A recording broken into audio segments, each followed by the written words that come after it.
Opurobios Igwe Jenga. Ofu ihe na-eri nwoke arịrị na ndụ bụ na ịgbakọcha mbọ a niile, ọkachasị anyị nwa bụ ndị Igbo, ịgbakọcha mbọ a niile wee na-enezi anya na ụmụ gị ga-ebido n'ebe ị kwụsịrị. O ruo mgbe ahụ ịchọpụta na gịwa bụ agụ mụtara atụrụ, ọ na-eri nwoke arịrị. Ọ na-eme ụfọdụ na-anwụ n'ike, nwoke a na-anwụ n'anya mmiri. Mana mgbe ụfọdụ bụrụ na anyị na-anya ọzụzụ na-eso atinye n'etu ahụ ọnọdụ gị dị mgbe anyị kara nka. Ya bụ na ihe anyị ji na-eme ihe ụfọdụ bụ ka anyị kpụrụ akọ na uche gị garuo na ihe ị na-eme kịta na onye ọbụla nọọ nkụ onye kpara na ọkọchị ka ọ na-anya n'udu mmiri. Ọ bụrụ na ịkpa nke dị mma, ịnya ruo mgbe ahụ ọ dịrị gị na mma. Mana ọ bụrụ na emekata, ọ bụ eziokwu na ụmụaka gị niile, ofu onye ara na be anyị sịrị na mmadụ niile ama mbụnata mmadụ. Enweretara onye isi ike, enweretara onye ekwe, enweretara onye ga na-eme ihe dị agha n'ezinụlọ. Mgbe ụfọdụ ebe ọ na-atụ n'anya bụ na onye ahụ ka a na-aka alaiki, ọkachasị ndị mama. Maka na ha ga na-achọ ụzọ a ga-eji mee ya ka ọ bụrụ na ọ bụrụ mmadụ, ihe ọbụla ọ nara na-enye ya, ọ dị ka iwe arụsị. Tata anyị chọrọ ilebanye anya n'ihe gbasara ọzụzụ nke ụmụaka na ndị Igbo. Etu esi zụọ anyị na mbụ dị iche na ụdị ọzụzụ anyị na-afụ kịta. Maka na ọ bụrụ na ineche anya ụfọdụ ihe na-aga kịta, ọkachasị ugbu a enwetara na fon, ụmụ ekwentị ya wetara eji eme ihe na ọ na-atụzi anyị n'anya. Kedu ebe ihe ugbu a to na-aga? Kedu ebe ụmụaka ugbu a, kedu etu jenereshọn nke ha ga-adị ebe ọ bụ na nke anyị dị etu a, n'agbanyeghị ọzụzụ niile nyere anyị? Aga m akpọbata Ekpetike, mana tupu akpọbata m ya, kirie na vidiyo. Education is what? Under our watch. In this particular school, I did not see one male teacher. So I asked, what is going on? He said their parents comes here to fight. So I packed the phone. Dustbin like this was filled. We took it to the office. iPhone 16, iPhone 15, Samsung phone. And the teacher whispered something. He said, another thing is that they watch pornographic movies in class, and some of them are pressing. It took my people explaining pressing to me very well. So we went to 2 other schools, because when we pick an area, we go around it before we go back. My top landing of the top floor of my division was filled. So I asked, what's happening here? They said, parents of the children you seize their phones in school, they don't reach police station before I reach. To do what? Collect back the destruction of this generation that we snatched from their children. We had an understanding in the school that before you give them this phone, let them write letter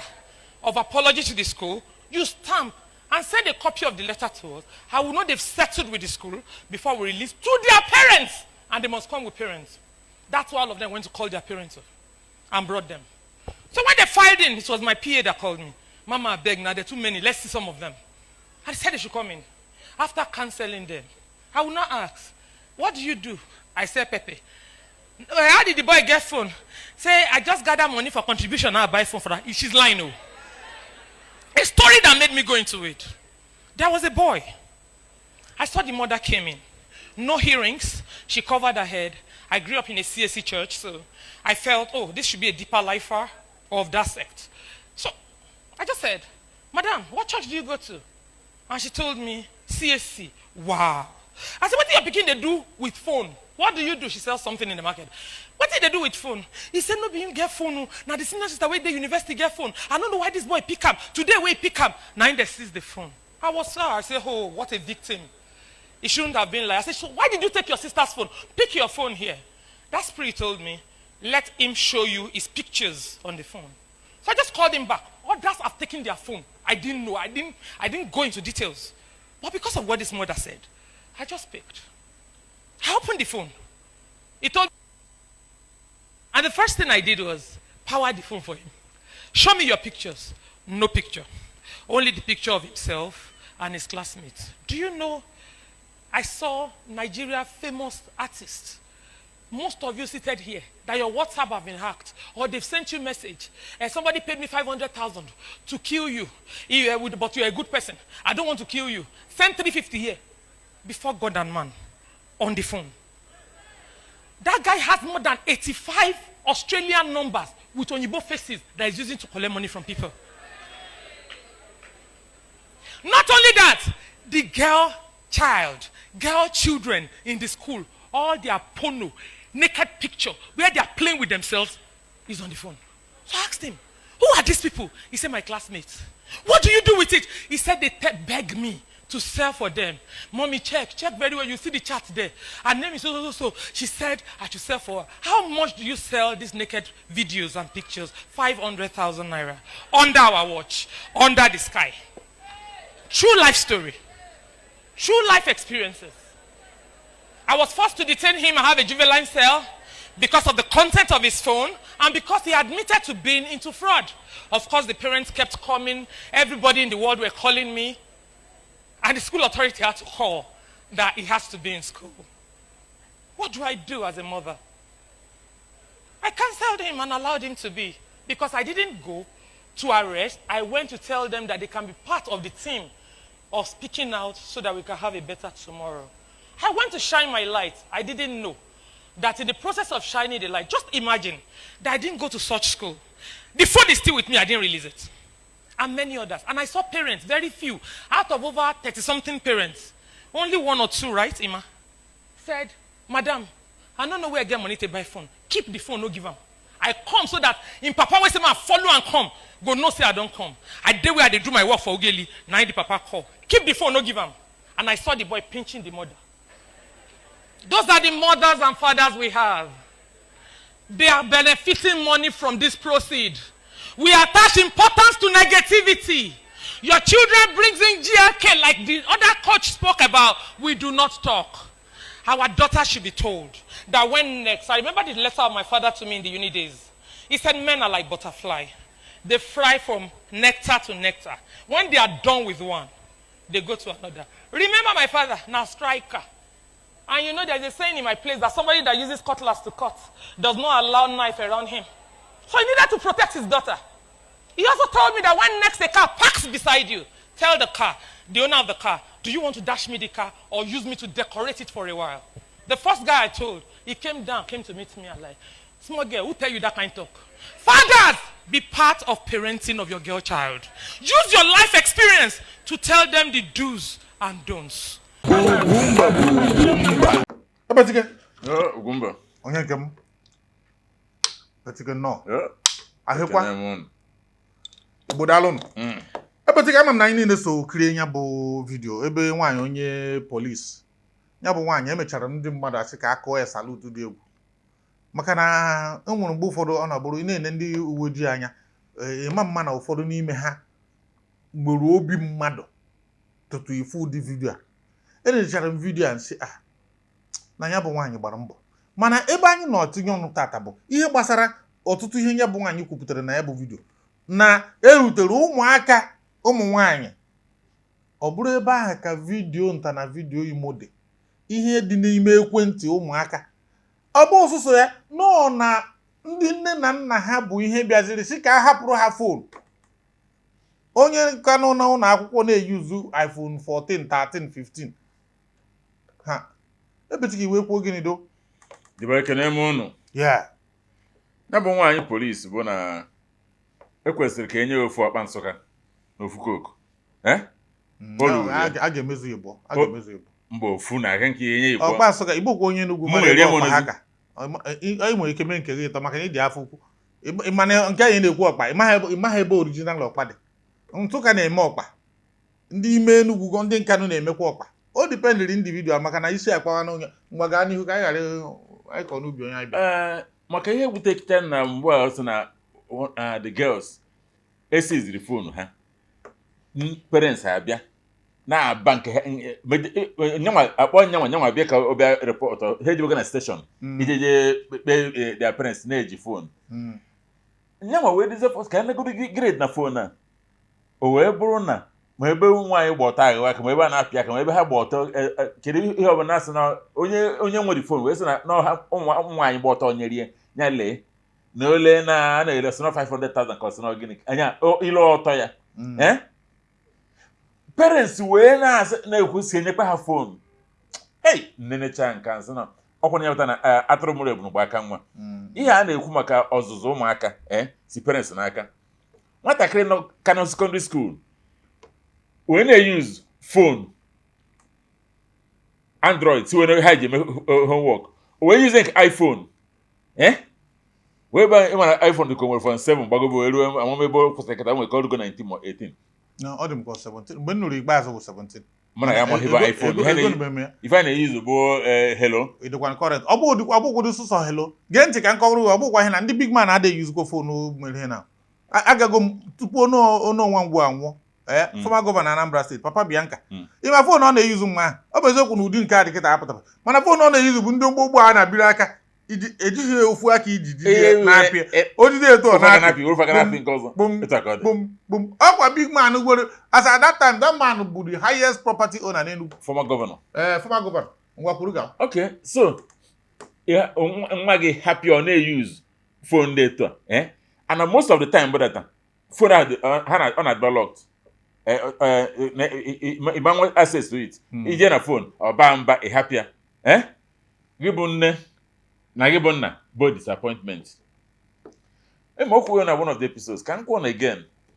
ịzụ nwa abụrụ abi single mother abi single father ịchọ ịzụ nwa a na-ewechapụta anya reason bụ that na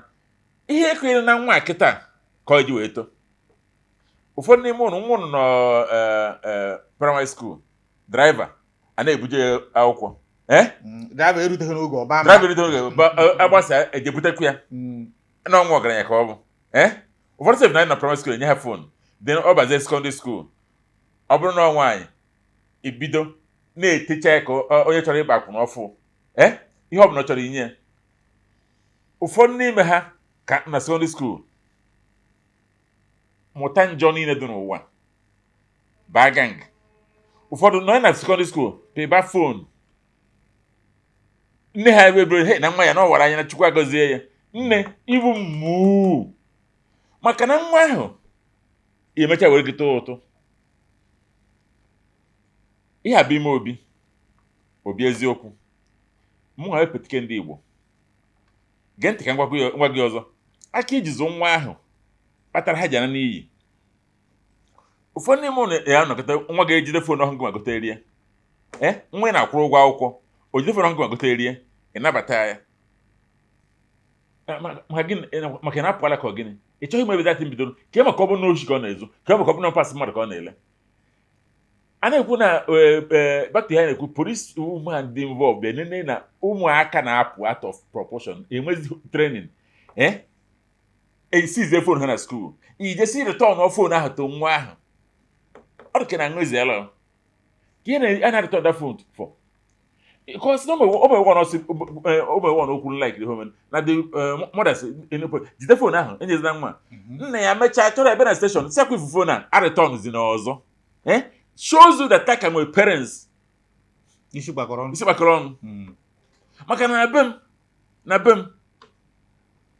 ọsọ ya bụ nne na as long as they can under my roof ọsọ bụ na gụchago nwa bụrụ je Cambridge bụrata o nwere ife iman use mma achọ enwe sauce ya maka o nwere ike afụ na salary gị ama mbụ datin ihe akọrọ m ebe o si o nwere ike isi na toxic father no ọgbasad m nna m na nne m ewepụ na nna m nwere ọdụ igo dobere m anyị chenye na nwere ọdụ igo ụfọdụ ma m hebe ọdụ igo ezigbo ịtarị anọ size by size ịkọm itie na be anyị nna m echere ka chi jie mgbe na village ọkụ ọsọ m na ebe na-abụgo ya na-akpọ ya nderi chi eji mmiri ichere ebe wa n'abalị nọrọ ọ yichere ọkụ 10 akpọte gị wee jụọ gị datin ọtụcha gị osi gị gwaje weta ọdụ ogugu gị ije weta ya ebe ọ dị nye ya n'aka o wee pịapụ gị mkpụrụ ọkwụ n'anya a na-eriset sensi eriset anya adazo maazị azikịta goso maazị nwere ụmụbụna gị igwe ụmụ gị na gịnụ ntị nwa gị nwee fon ịbata narị ya fon ahụ ọtụ na nwere password na security emeperu gị ya you go through browse history ya negodo ihe nwa gị na-akpa ụfọdụ ha na-akụ ọrụ ụfọdụ ha antike WhatsApp gazi woman name from the tower, Juese. Boss of Rossi, don't leave it. It's my favorite opera. O spirit papa. Monoka no begging in a day. Only chapter is a tana. Epitike. Wumba. Akuma na ọkụkọ ọbụla na-abụ ga-abụ oke na-ebido n'akwa. Mgbe nwata ka pere mpe, obe si nye ahapụ ya. Ihe ọ na-ekwesịghị imetụ aka, ọ na-emetụ ya aka. O weta ya ihe ụfọdụ ịma nwata ka na-egbe igbe na-aga ije. Ihe ọ bụla o metụrụ aka, nne ya sị hapụkwa ya na achọghị m ka o bee akwa, achọrọ m izu ike kịta, achọghị m ka o bee akwa. A na-enye ya ihe niile. Ị na-afụ nwata ọ na-ebibi ihe dị n'ime ụlọ. Ibido mgbe ahụ pịa ya ihe. Brain ya ga-agwụ ya sị na ịgakwa ebe a mbọsị ọzọ. A ga-apịakwa ihe. Mgbe m banyere skuul, eso m na the last set banyere na mgbe a na-eme ihe na 1970. Mgbe a na-etinye aka na ihe na eso m last set banyere na be anyị. Mbanye primary 1 egwuregwu na-atọ m ncha. M wee daa na primary 1. First time, second time, chukwu mee ya wee rigota na primary 2. Dịka emewere n'ụdị Ahịze Chukwu na mbatara na primary 2. Wee tinyere m ofu nwoke be anyị, tinye m na klaasị ofu nwoke be anyị a na-akpọ Mr. Israel Agbo. Nwoke ahụ bụ na o ji ọnụ ekwu osi na ibunye blọk na ya ga-azụta mmadụ. Nwoke a wee kpurugodu m, nwanne nna m wee kpurugodu m dee m n'ihu. Ka bụ egwuregwu na dịka because ime ihe ọ pịaghị ya mgbe ụfọdụ ama pịaghị ya n'ike, ọ pịaghị ya n'ike ma ọ chọrọ ịpịasị ike, mgbe ụfọdụ ọ pịaghị ya n'azụ, ọ pịachaghị ya etu a egwu ya wee baa onye ọbụla ahụ. Epetịghị mana mụọ ji 21 ọ dị m 21 mgbe ahụ ka m ji gbagote to primary 2. Mana agbara m first na primary 2 ahụ maka eji ụtara pepụ mmụọ ọjọọ na dịka nwoke a bịaziri reset brain anyị niile. Enwere enyi m nwoke a na-akpọ nna ji ọfọ, onye nke ahụ adị anụ ndị a na-atadoro ọnụ ha etu a ọ dị anụ mana this man merie throughout that primary 2 anyị nọ n'aka enweghị onye anyị gbafere first to fifth and not based on merit. Ọ bụghị nke na-akwagoru o doghị anya ịpụtafụ ebe nne na nna na-eme ihe ụfọdụ o doghị anya na ha oke ihe nga ha akpụ ya mmasị na etu eji zụọ anyị maka na ndị otu anyị azụ ha anyị etu ahụ. Echere m na enwere nne na nna na-azụ ụmụaka etu ahụ. Ihe anyị na-afụ mgbe ahụ bụ na ụmụ nwaanyị na-agbara ụmụaka ha ọgụ. Akpọta ya na mitin ụmụ nwaanyị apịa ha ihe sị ha na ọ bụghị ofu onye bụ ihe nwe nwa, na ọ bụrụ na nwaanyị ibe gị mee ihe dị etu adị gaa gbanịrị nwa gị ọgụ.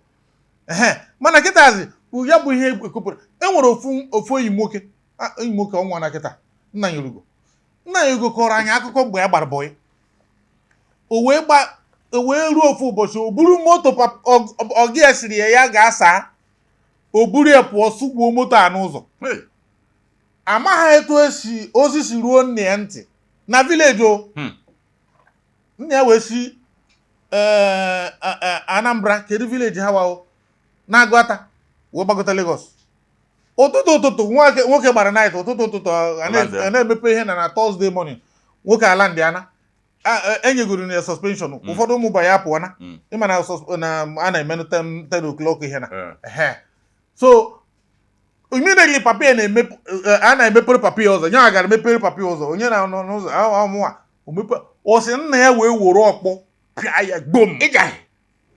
osu ya ọgba ahụ o suru ya dagodu with the shock and everything na ya mepezi ụzọ papa ihe na gwa ọda ka ọkpọ Mike Tyson ọ daruo ala ya bụ ihe o mere ọgị ya mgbe o tetaziri ọgị ya si ya ngwa kwado gawa ahịa etu a ka ikpechibe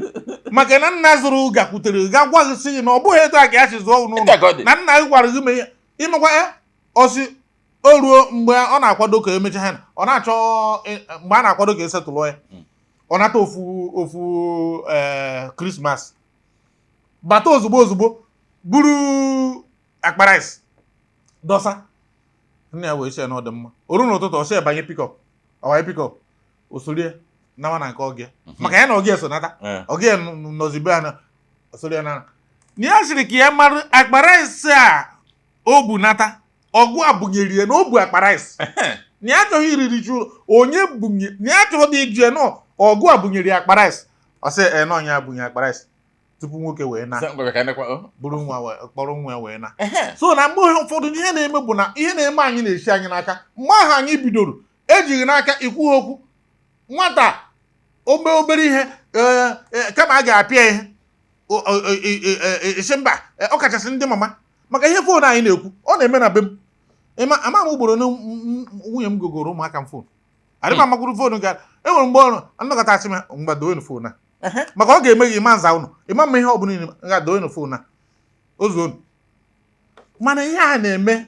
ụmụaka ji eheti anyị nwa bụ ndị nna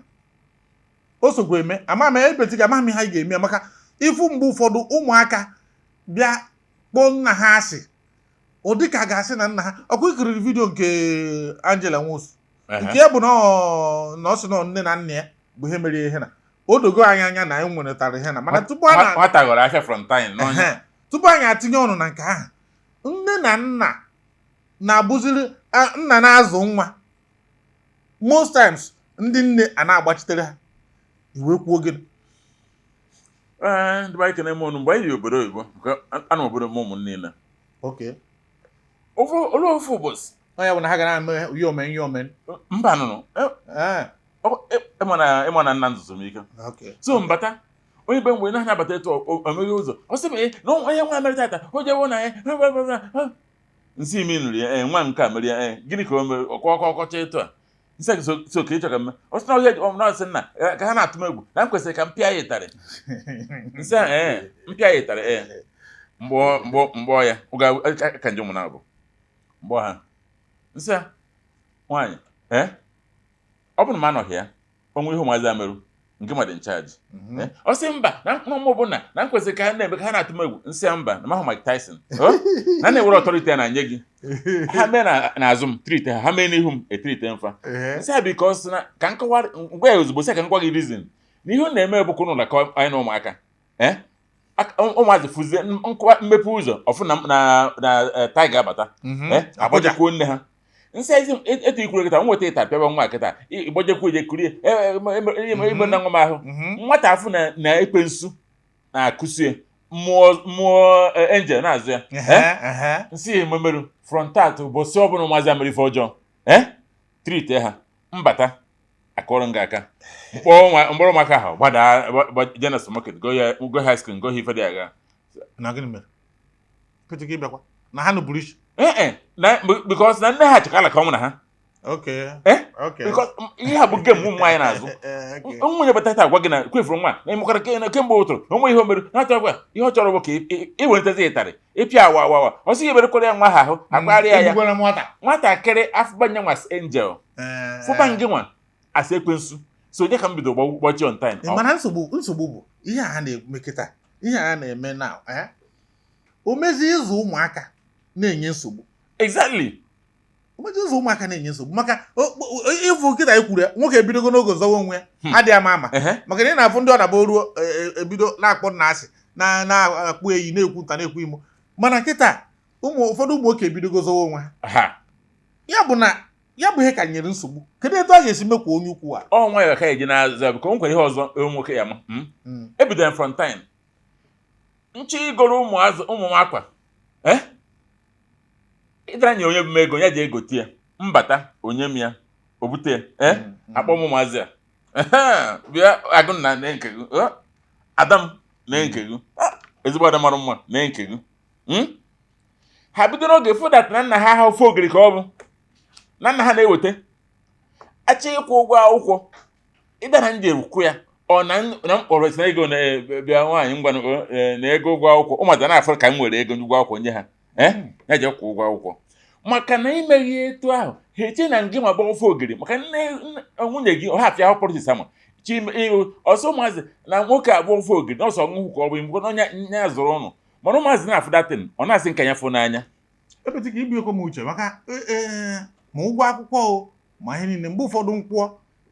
ese ndị emu risiti njikwa ya to fon ma afọ ya na ndị skuulu bụ ihe na-akpa ose ndị ere ha ihe na ọ bụ eziokwu na mgbe ụfọdụ ihe mere m ji mewe ya bụ na mgbe ụfọdụ bụ nwunye m gogodo ihe ụfọdụ onye m ya esi m nwunye ụmụaka m kpọọ ha gwa ya sị ha n'ọma ihe na nke anyị na-ekwu na ịpịa ihe bụ mgbe ụfọdụ ọchị mmụ na onye a na-emekwa ihe na ebe ọ na-emekeri bụ nke nwoke nke nwoke bụ ọ na-agba ruo mgbe ụfọdụ ọ daa akpọ m ya dịka nwoke na ibie asị m nwoke m itokwana maka otogo mụ na ya hara ngorogo ma akpụkpọ saiz akpụkpọ m na-eyi ka ọ na-eyizi kịta mana n'agbanyeghị etu ọhana ndị gwara ya ọ kụrụ na akarị onye kụrụ akpụtuo m ezi so mana o tolitewe ego kịta maka onye ọbụla ruru 17-18 years abụrụwago dị mkpa ị na-akọ mana ihe anyị na-ekwu ibunyere m uche adịkwa ama nnọkọta ya eme m ihe na mgbe m gara mepere ụmụaka akaụntụ amaghị m ego ntị egoro n'ime mana ọ na-abụ nnọkọta atụkanye m amaghị onye tụkanyere o ihe ama bụ na ego na-eme ihe na anọkọta ya je okay daddy send me 2,000 daddy send me 5,000 you know that kind of thing na a na-emekwa ihe na mana ọ bụrụ na ị nụrụ ajọ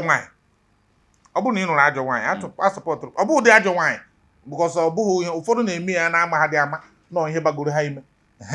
ị na-eme ị na-akpụsị nwoke m bịanụ ụgwọ akwụkwọ a nsị ndịrị akwụrụ akwụkwara ya ka ha mara na ọgụ akwụrụ maka na most people iruo na PTA ịma na ụmụ nwaanyị na-aka na PTA meeting ngwa tinye ọnụ ebe na ụmụ ngụrụ mụ na bụ PTA chairman ohere o nwere ihe anya mahụ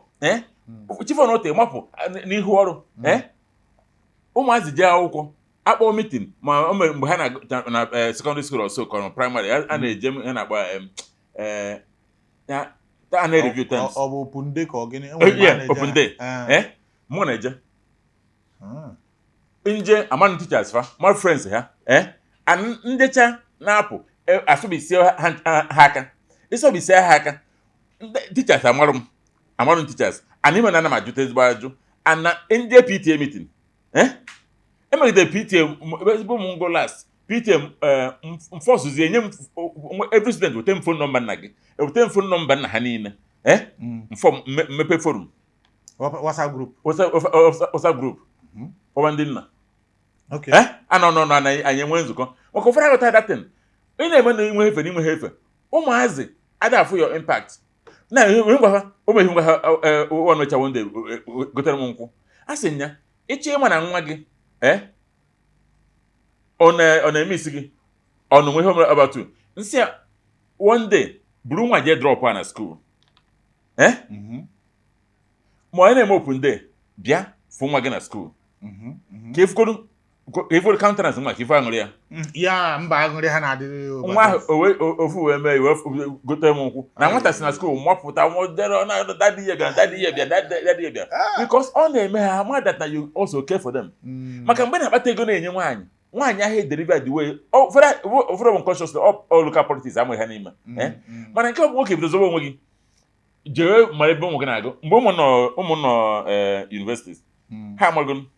na ndị ka nsi eme bụ ha mara m bịara n'ọnla ndị chana onwege m bịa je na hotel nọ ezi na moto akpọ nwa nwaanyị na fon ya na ndị ọyị ya ha ji bụcha brozo ụmụ m mgbe ha na fon asị m ya ETA 10 minutes nye estimated time of arrival so ebe ọ bụ nọ na outside ịmụrụ ya na nwa outside anọ ma 10 minutes ama nọ ebe ahụ so 10 minutes ahụ bịara abụọ kere onye nke ọsọ na kere ebe ọ nọ na o jiri don't worry onye so na school ka ije eruosi nọ prapụ ebe kụrụ jere so ha were mara that na nwoke a na-abịa at any time ihe na-eme ọhụrụ na ka ha mara that na ha nwere a father that cares for them too ana mbelu amarụ m most things kwesịrị ịma about them aba na room most times mgbe na-abịa ngwe ọzọ ka sị oke na ma bịa mbịarụ on Sunday ka ihe unu siri ọ bụ na rice unu siri na anụ adịghị ha esomunu rie ya the mụnwazi ka ọ ya adịzi mmadụ na ma increase ego na-enyefa ifu na ha na-manage exactly okwu dị anụ nwazi amadụgo na mbịba ha na ụlọ akwụkwọ bụ sọ ọbụla nsịfa ihe ka kpọọ na fon and ha mụgara ka nsị awa na mkpọ ha na fon mana ha mechazi bido rụọ mmasị ọ bịazie nke ada akpọ nke ọ tọrọ ma nke ọ tọrọ agwa na nna ha bụgo travel n'ọdụkụka na besaid ụnụ so onye ọbụla eke nkwụchachere ha nwa na-enwe aṅụrị na mbịaruo na ife ya pụta maka mbịa ha na but moto juru eju ma nke esiri esi ma nke esighị esi so ha na-enwe aṅụrị even hostel ha niile mere na-akpọzi mmụnwa daddy hostel maka ha mana mpụta ka ma ndị mmenye ego ma ndị imogo obi aṅụrị nọ so ị na-eche ụmụazị listen nke bụ eziokwu ịgbat na kwefuru ụmụ nwoke anyị nwere insurance maka na eto ụmụaka bụ nne ha ka ma n'ume obi ha bụ na nne ha ka ha na-ejekwa nne ha na-take care of them ha mazi na nna na-afụ na ataka eji so carry them along na-eme ka ha mmadụ n'aka gị dị ịjọ igo ha chọọ ife nyefa inye nne ha ọ dịkwa mma ihe na-enye nwunye nke gị mana ịbụza nke ọ bụla ihe emerefa gwa nwazi mana nke bụ nna so eme so ịkaba nke inwe ọnụ okwu maka ọ bụ na ịkaba inwe ife na-emerefa ha chọpụtara nwe ihe na-emerefa ịkaba nke inwe ha ọnụ okwu ọ dị mma ụgwọ akwụkwọ nwere ike ịbụ 500,000 papa akwụọ ya mana mgbe nke nwaanyị mgbe nwa gị ga-enidi 5,000 o ji n'onu 5,000 ahụ nne ha nyere ha a ga-avalue ya more than 500,000 anyị kwụrụ epetiga ofu uche ibunye m kịta na-ekwe onwe m nkwa n'ebe anyị nọ kịta na n'eziokwu bụ na nwa m nwaanyị nke izizi ọ ga-agụcha n'afọ a nwunye m akwadowego tosi aga mgbe a ga matrik ọ nwunye m gara ya oru nke mụ aga and mma nchọ ka ọ mee na oru nke agakwara m mgbe enwekwara nke ha mere ngara mgbe ha na-abanye nga ya wụ o ruo ha na nke a na a na-akwado ịga mụnwa bụ ihe ga-aga ka ọ bụrụ na ekere ọrụ eke so mana ihe anyị na-ekwu bụ biko ọ bụrụ na ị nụọ nwaanyị dị agha zọwa onwe ọ bụrụ na ọ bụ nwaanyị dị agha maka mgbe ụfọdụ ha dakpacha anya eme and ụmụaka na-enye ihe ama ha brain ha erubeghị n'ụdị ahụ icheki ebe o si na papa na-akwụ ụgwọ akwụkwọ 500,000 na mama nwere ike na ihe niile o nyere within that term akarịghị 50,000 anọkwa mpa wetara Mustang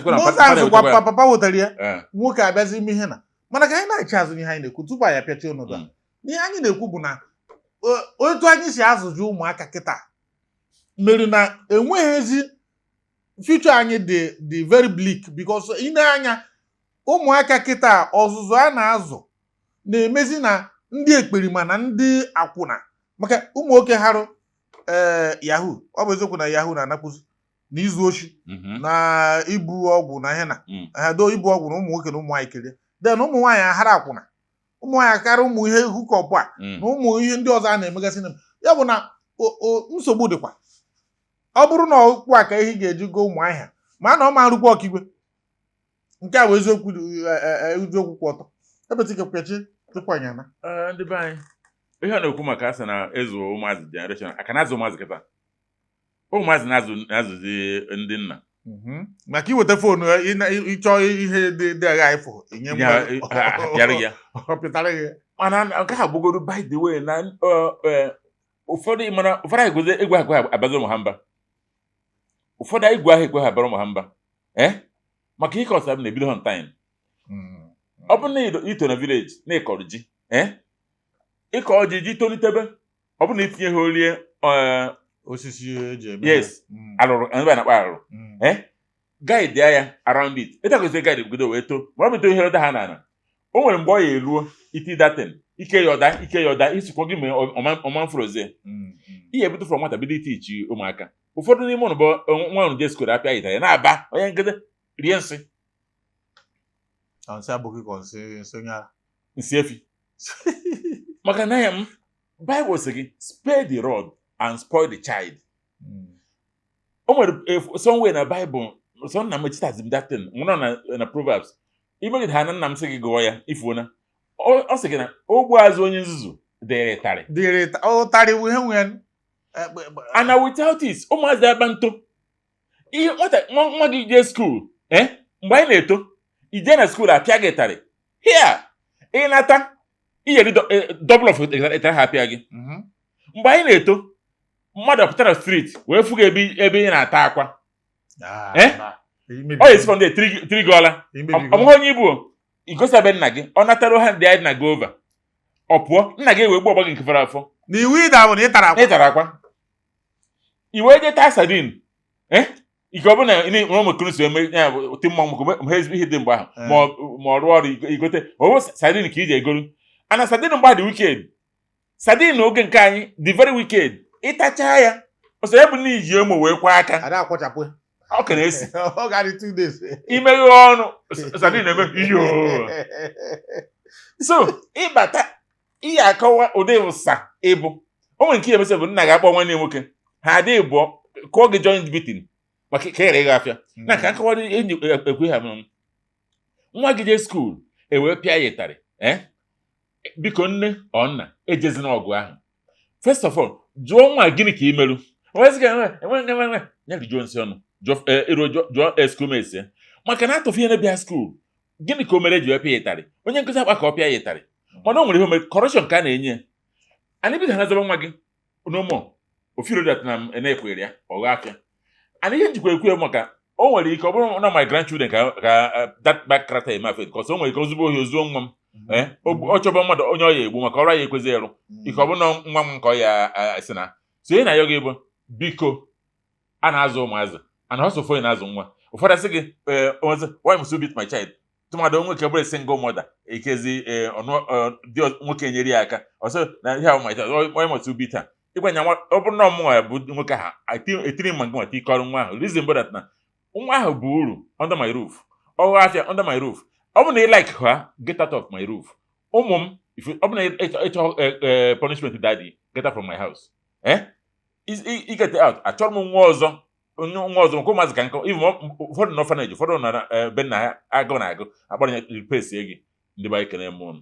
ọ dị mma ebe tupu ya pịacha ọnọdụ e nwere ihe anyị chọrọ itinye ọnụ ama m na iso kirie vidio Angela Wosu wee sị ọ bụ ihe ga-ekwu omume na nne na nna ga-ejikọta aka ọnụ kpọ nwata asị ma ọ bụ megide nwata a mụrụ n'afọ ha ama m ka anyị jigodo ya pịachi ọ dị possible ọ bụrụ na ị mụọ ajọ nwa si Owere baa nne ya afọ si Owere na amaghị ebe nwaanyị si tụta ime ya ya dị nwa abụna ọ pụtara ụwa tụtụrụ ọfọ kụọ na ala nwa God mbakwa n'uru ya bụ eyi na eyi nna ọ dị nwoke ọ dị nwaanyị ụmụ ndị na-apụta ụwa ṅụọ ihe bakwa n'uru maka na ebe nne na nna ọ dị possible na nna nwere ike na-eti ụmụazị ife maka mma ha afụ ya ife dị nwaanyị na-afụ n'ọfụcha nwaanyị a na-azụ ụmụazị maọbụ nwaanyị nwere ike na-eti nwoke a na-azụ ụmụazị mana ebe ha bụ jointly wee tie gị ife eziokwu ma nne dị insolvent nwanne ife ha na-agwagidego gị nshọt na-ebu ịdị toxic so na nne na nna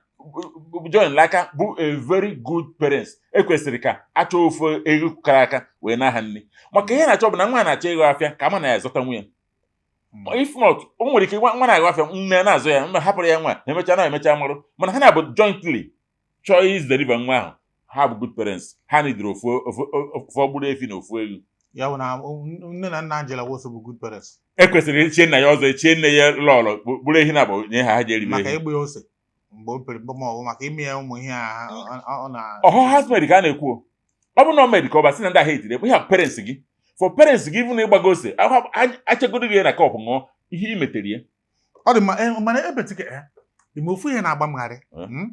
inecha anya mgbe ụfọdụ ụdị ndị ahụ na-eme ụdị isi ike ahụ mgbe ụfọdụ ha na-akakwa aba uru maka ka m gwa gị chairman village m tata chairman ụmụnna m tata bụ onye a na-agwa anyị mgbe ahụ anyị esonyere azụ anyị na-etokoro anasị ga-esokwa na onye a ga-esokwa na onye a so mgbe ụfọdụ ị na-anya ịfụrụ ka Angela Wosu kịta ọ bụ eziokwu o merigo ụmụ ihe rụrụ ha ụmụ isi ike ọ dịka ọ barịa nke bụ na mgbe ụfọdụ inewe anya sị na ọ bụ ụdị isi ike ahụ ka mma maka ine anya kịta Angela o jiri nke ya na ọ kpatago omego ihe ọ krọsgo wee mụ akwenyere mgbe ụfọdụ a nọbụ mfụ ụdị vidio ahụ film na-eji eme kọntent o nwere ike nwee eziokwu dị n'ime ya mana ikekwa ọ chọrọ iwepụta ya ka o tere ndị ọkwa ịma na mgbe o rechara ụmụ ọgwụ eji ejide nwoke na ihe na ọ dị ka ọ gbadatụago kịta wee wepụta nke a ka o wee pụta ka ndị mmadụ wee mara ya mana ọ bụrụ na eziokwu ọ bụrụ na asị ebe m na-atinye ọnụ nke m bụ n'imirikiti ndị na-eme etu ahụ cheke ndị na-agbala asị na skuul pụtara ga mụọ ọrụ maọbụ mụọ ahịa ụfọdụ n'ime ha kịta na-akọntrol ego more than ndị anyị nwa bụ ndị na-edewe nsọ nsọ ichekie ndị a na-ama fensị aga m skuul ọkụrụ anọ boys enwere fensị nnukwute fensị akpụrụ na girls high school ọkụrụ anọ mgbe ahụ a na-akpọ ya azụ obodo ahụ bụ na ụmụ ndị boys na-esi na fensị ahụ aga mmụọ anyị na-amara fensị ịpụta every time ma na-akụpụ fensị ahụ n'ime ọhịa erute boys ka ọ dị kpọsa ka ọ dị egoro boys apụta ebe ahụ girls apụtakwa ahụ boys ọ bụrụ na akpọrọ dị ka onye ọfụ rute ịmana fon adị mana enwego time ha ma ije meet akpọrọ dị ka onye ọfụ rute enwegoro onye ọfụ nọkwa na the other side a ga-achọ ka ekonu ka oge na ya iji ka ọ mgbe ha na-anapụkwa ya ụmụ ego kpọfụ so na ndị ahụ dị ka a ga-asị na ha mere isi ike mgbe ahụ dịkwa ka ha na-aka aba uru ọ dị m ka ọ bụ imetụkwa ihe na gị tinyekwu obere isi ike adị ama iji na-azụ onwe ihe emenwu ihe ndị ahụ na-eme na-agbọghị ị chọrọ nke ị ga-emenwu onye na-ekwu ọ maka ha na-aka obi maka isi ike ha merie ọka obi mee ife ihe eme mana onwe nchọ ka nwoge maka nke Angela Nwosu that mbụ content n'anya onye trend go mbụ P-Square ha trend chara ana Angela adago final so kịta nke dịkwa nwere part 1 part 2 part 3 nne gị na-agbago ose n'ime gịnị onye ahụ bụ na agbara ose na nwa ma na onye ahụ dị isi nke bụ nsị gị na ọ toxic ọ bụgo n'ọzụzụ so ya gwa anyị ife ihe o mere nne na nna ọ bụ nọọsụ na o jere ibibe mmadụ o jere ka nwa agba ya ose asị na he na ntị ya dị very bad mana nne gị na nna gị iji ọna kama gị Angela ka agwa ezo ibu hua so nke ị na-ekwu maka m ndị isi ike ụmụkwa nwantana ya ama ife ha na-eme ihe menwe ya and nothing ndị Chukwu na-agọzikwa special bụ mebi ndị amụrụ na ilo enwekasị na onye ahụ bastard ma na nna ya gọrọ agọ na ọnya amụ ya chi ya na-agọzi ha special nyefe anyị na ya tagide afọ wee nwụọ mana onye nke ọbụla si n'isi eke o ji bute n'isi ike ya mma imenwe ihe ọ na-eme ngwanụ imenwe obi ka ọsa nke ma na-achọ ihe dị godly mana onye anyị na-ekwu n'otu onye ọ ya eri ego m ọfụ ndị ya ego m ole m so all that is difference ọ dị mma mana ofu ihe m kwenyere nke ikwuru dịkwa n'ime ya mana ofu ihe m kwenyere bụ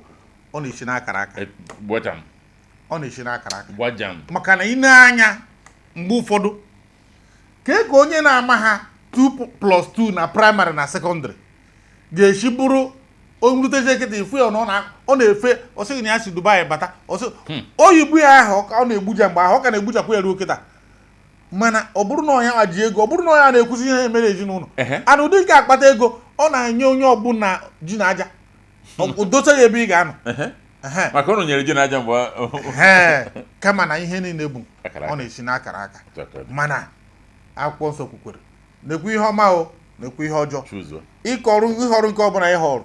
o ruo na ngwụcha ụbọchị onye ọbụla eri ụgwọ ọnwụ epetike Gwumba ọ na-adị ya ụbọchị taa ma ya